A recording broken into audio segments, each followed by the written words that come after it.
கோவையை அதிர வைத்த சீமான்.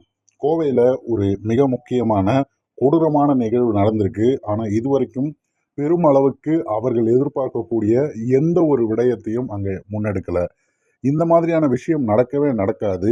நான் வந்தால் முழுக்க முழுக்க பெண்களுக்கு பாதுகாப்ப மிகவும் ஆணித்தரமாக உறுதி செய்வேன் அப்படின்னு ஒரு மிகப்பெரிய பொய் பிம்பத்தை கட்டமைத்து கட்டமைத்து அவர்களது வாக்கை வாங்கி இருக்கிறாரு விஜய் அவர்கள். அதற்கு அங்கு இருந்த நபர்கள் பேசிய அந்த பேச்சுக்களே சாட்சி.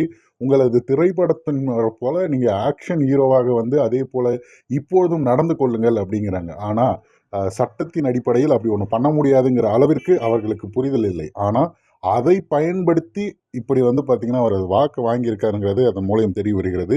ஆனால் அன்றும் சரி, இன்றும் சரி, உண்மையாகவே மக்களுக்கு பிரச்சனை என்னொன்னே, முதல் ஆளாக களத்தில் நின்று யார் போராடினார்கள் அப்படின்னு சொல்லி பார்த்தீங்கன்னா, அது நாம் தமிழர் கட்சி தான். முன்பெல்லாம் ஒரு காலகட்டத்தில் வந்து இந்த போராட்டங்கள், மக்களுக்கான பிரச்சனைகள்லாம் முதல் ஆளாக வருவது அப்படின்னு பேசுறது எல்லாமே ஒரு சிவப்பு துண்டுக்காரர்கள், கம்யூனிஸ்ட் ஆளுக அப்படின்னுவாங்க.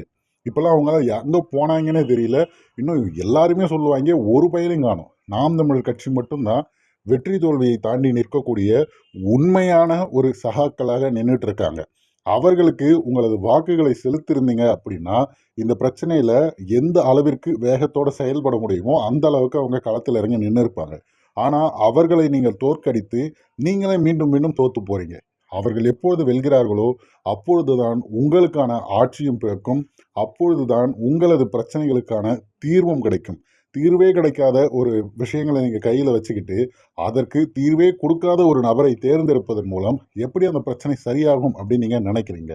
இதற்கு முற்று முதுறாக சரி செய்ய வேண்டும் என்றால், அண்ணன் சீமான் கூறுவது போல, மரண பயத்தினால் மட்டும் தான் அதனை சரி செய்ய முடியும்.